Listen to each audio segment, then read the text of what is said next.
Hello friends, अस्सलाम वालेकुम। एक नई स्टोरी के साथ हाजिर हुआ हूँ। आज मैं आपको एक टीचर की स्टोरी बताऊँगा कि उस्तानी जो होती है, आपको एक लेडी टीचर, उसके बारे में आज आपको मैं एक स्टोरी जो है वो सुनाने लगा हूँ। तो उम्मीद है कि आपको जो है वो काफ़ी जो है वो पसंद आएगी। तो चलिए यहाँ से शुरू करते हैं। यहाँ पर आपके सामने स्क्रीन में भी शो हो रहा है। तो यहाँ पर लिखा हुआ है कि मिस आपने शादी क्यों नहीं की। ये मतलब एक टाइटल है, स्टोरी का एक टाइटल है जिसमें लिखा हुआ है बस मिस आपने अभी तक शादी क्यों नहीं की। तो स्टोरी कुछ ऐसे शुरू होती है कि लड़कियों के स्कूल में आने वाली नई टीचर इंतहाई खूबसूरत और तालीमी तौर पर भी मजबूत थी, लेकिन उसने अभी तक शादी नहीं की थी। तमाम लड़कियां उसके इर्द गिर्द जमा हो गई थीं और मजाक करने लगीं कि मैडम आपने अभी तक शादी क्यों नहीं की। मैडम ने दास्तान कुछ यूँ शुरू की। तो मेरे ख्याल से तो ये मतलब बच्चों को इस तरह के सवाल करने ही नहीं चाहिए। एक वो उनकी टीचर हैं और उनको जो है वो उनको पढ़ाने आती हैं, बजाय कि वो उनसे कुछ सीखें तो अलग से वो जो है ना उनके बारे में सवाल करना स्टार्ट कर देती हैं। बहरहाल ये एक किस्सा है जो कि मैं आपको सुनाने लगा हूँ। तो यहाँ पे लिखा हुआ है कि जी एक औरत की 5 बेटियाँ थीं। शोहर ने उसको धमकी दी कि अगर इस बार भी बेटी हुई तो उसकी बेटी को बाहर किसी सड़क या चौक पर फेंक आऊँगा। खुदा की मर्जी वो ही जाने कि छठी बार भी बेटी ही पैदा हो गई थी। और शोहर ने बेटी को उठाया और रात के अंधेरे में शहर के बीचों बीच चौक पर रख आया। माँ पूरी रात इस नन्ही सी जान के लिए दुआ करती रही और बेटी को खुदा के सुपुर्द कर दिया। दूसरे दिन सुबह जब वालिद चौक से गुजरा तो देखा कि कोई बच्ची को नहीं लेकर गया।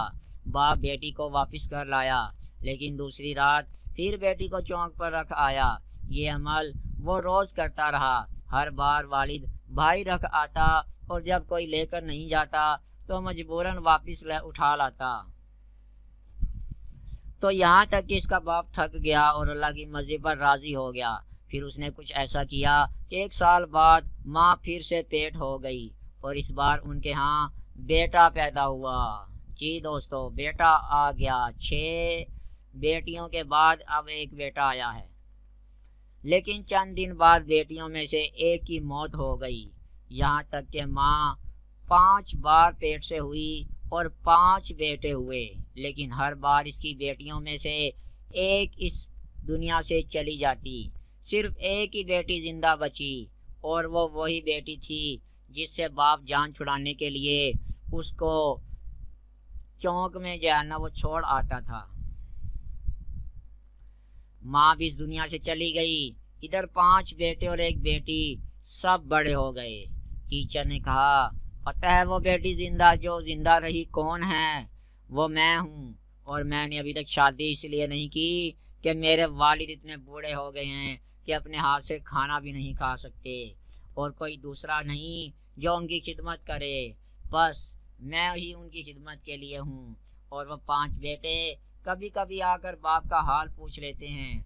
वालिद हमेशा शर्मिंदगी के साथ रो रो कर मुझसे कहते हैं, मेरी प्यारी बेटी, जो कुछ मैंने बचपन में तेरे साथ किया उसके लिए मुझे माफ़ कर देना। मैंने कहीं इस बेटी की बाप से मोहब्बत के बारे में एक प्यारा सा किस्सा पढ़ा था कि एक बाप बेटे के साथ फुटबॉल खेल रहा था और बेटे का हौसला बढ़ाने के लिए जानबूझकर हार रहा था। दूर बैठी बेटी बाप की शिकस्त को बर्दाश्त न कर सकी और बाप के साथ लिपट के रोते हुए बोली, बाबा मैं आपके साथ, बाबा आप मेरे साथ खेलें ताकि मैं आपकी जीत के लिए हार सकूं।